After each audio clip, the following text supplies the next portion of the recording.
Donald Trump just gave his first live televised interview since the shooting at the White House Correspondents Dinner. And what came out of that conversation was equal parts revealing, troubling, and at times genuinely surprising. The interview aired on Fox News, conducted by anchor Jackie Heinrich, with Trump participating by phone rather than appearing in studio.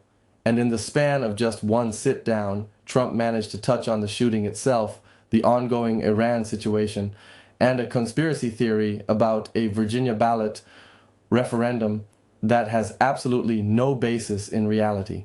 So buckle up, because we are going to go through all of it, clip by clip, and break down exactly what was said, what was left out, and what it all actually means. Before we dive in, a quick word. If you find value in this kind of analysis, if you appreciate someone breaking down what politicians actually say versus what they actually mean, please take 2 seconds and hit that like button, subscribe, and ring the notification bell. It genuinely helps this channel stay independent and keep doing this work. Okay, with that said, let's get into it. Jackie Heinrich is one of the more measured, relatively objective voices at Fox News. She is not a hardcore MAGA loyalist, which made this interview a bit more substantive than the usual Trump media love fests. The first topic on the table was the shooting itself and the identity and motive of the suspected gunman, Cole Allen. Heinrich laid out what we know about Cole Allen. He reportedly left a manifesto in his hotel room expressing anti-Trump and anti-Christian sentiments. His brother had contacted New London police about concerns prior to the incident. Secret Service agents had spoken with family members, and at some point, Allen had attended a so-called No Kings protest in California. When Heinrich asked Trump what his reaction was to being the target of so much violence, his response started in a reasonable place. He praised the Secret Service's performance. He called them outstanding. He said they stopped the threat cold. Fine. That part was measured. But then he pivoted, and this is where things got politically murky fast. Trump claimed the Secret Service is not being paid, suggesting Democrats are holding up their compensation. And he framed his praise of their performance as a reason for Democrats to, quote, loosen up on funding. Here is the problem with that. The Secret Service is a mandatory agency. It is classified as an essential service. That means even during a government shutdown, Secret Service agents are legally required to be compensated. They do not fall under discretionary funding the way some other departments do. So the claim that they are somehow not being paid is simply not supported by fact. What Trump is actually doing here is using a genuine moment of heroism by law enforcement as a political weapon to pressure Democrats on a completely separate funding dispute involving ICE and Border Patrol. That is a legitimate political debate worth having. But conflating it with Secret Service pay is misleading at best. Then Trump pivoted to something that genuinely surprised people watching. He started talking about the ballroom, specifically the new ballroom being constructed on White House grounds, featuring nearly 4-inch thick bulletproof glass, drone proofing, and what he described as the most secure event space in the world. Trump framed this as a direct response to the shooting, implying that if such a venue existed, tragedies like this could be prevented. But here is the thing. The White House Correspondents Dinner is not an official White House event. Trump is not the host.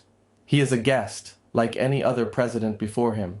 There is a reason it does not take place at the White House itself, and it has nothing to do with lack of space. The ballroom pitch was a red herring dressed up as national security. Now here is where things got genuinely interesting. Trump described the speech he had planned to give before the event was canceled. He said he was going to, quote, really rip it, that he had prepared something sharp and pointed. But instead he pivoted to what he called a speech of love, and ultimately delivered none of it, because the event was shut down. And I want to be honest here, because I noted this during our live reaction stream the same night. Trump's tone at the press conference that followed the shooting was markedly different from anything we have heard from him before. For the first time, he did not immediately weaponize a violent incident against the Democratic Party. He did not paint the entire American left as responsible. That was genuinely notable and worth acknowledging. But even as we note that moment of restraint, we have to be clear-eyed about what is already happening. Trump is slipping back into familiar habits: the ballroom pivot, the Secret Service funding talking point, the creeping political framing. These are not the instincts of a man committed to national unity. They are the instincts of a man who knows how to read a room in the immediate aftermath of a crisis, but who cannot resist turning every moment into leverage. The question is not whether Trump showed restraint in the first hours after the shooting. He did. The question is whether that restraint holds. And based on everything we have seen in this interview, the honest answer is probably not. That said, let's move on to Iran, because this part of the interview was genuinely packed with information. Heinrich asked about the state of negotiations with Iran, and Trump's answer started with logistics. He explained that he pulled back his negotiating team, including Steve Witkoff and Jared Kushner, after the Iranian foreign minister met with Pakistani leadership and then left the country without meeting with them. That was the humiliation that broke the deal down, not some grand strategic recalculation. Iran stood up Trump's team. And rather than frame it that way, Trump recast it as a power move, saying the United States has all the cards and Iran should come to them. Then Trump launched into a detailed explanation of what he described as a catastrophic mechanical consequence of blocking Iranian oil pipelines, suggesting they have roughly 3 days before the system, quote, explodes from within. Here is the reality check on that. Trump is right that the U.S. naval blockade is creating severe pressure on Iran's oil infrastructure. That is not in dispute. But this idea that the United States holds all the cards requires some serious qualification. Iran does not have the conventional military capacity to match the United States. On that point, Trump is correct. But Iran controls the Strait of Hormuz. They can inflict enormous economic damage. And critically, their pain threshold is fundamentally different from ours. The Iranian government is a repressive authoritarian regime. It does not answer to voters. It does not face midterm consequences. Donald Trump does. The Republican Party does. If the American economy continues to struggle through this conflict, there are real political consequences on this side of the equation. Iran is banking on exactly that asymmetry. Trump also claimed NATO refused to support the Iran operation, saying he asked them to join and they declined. And while that may be technically accurate, the context matters enormously. NATO is an alliance, not a chain of command. When you launch a military operation, without coordinating with your partners first, without bringing them into the planning process, without building consensus, you do not then get to complain that they did not show up. They are not vassals. They are sovereign nations bound by a mutual defense treaty. And worth remembering, the only time NATO's collective defense clause was ever formally invoked in the alliance's history was after September 11th in defense of the United States. So the claim that NATO was never there for us is not just incorrect, it is historically backwards. Trump was then asked about China, specifically whether Beijing is helping Iran and what the status of his upcoming meeting with President Xi looks like. His answer was striking in what it revealed. He downplayed Chinese involvement, saying he does not think they are helping much. And he seemed almost unbothered by it. But think about what that means. If China is providing any support to Iran during an active US military operation, that is a significant geopolitical problem. The fact that Trump is minimizing it rather than confronting it tells you something important about the actual state of the US-China relationship. Trump triggered a major trade war with China last year. He was ultimately forced to back down. He is still trying to save face.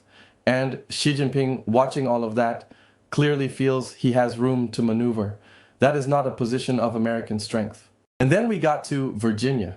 Trump claimed the Virginia ballot referendum, which passed and would allow Virginia Democrats to redraw congressional maps in response to Republican gerrymandering, was rigged. He described watching the results shift throughout election night and claiming his side was leading all day before a sudden ballot drop reversed the outcome. Here is what actually happened. They counted the ballots. That is it.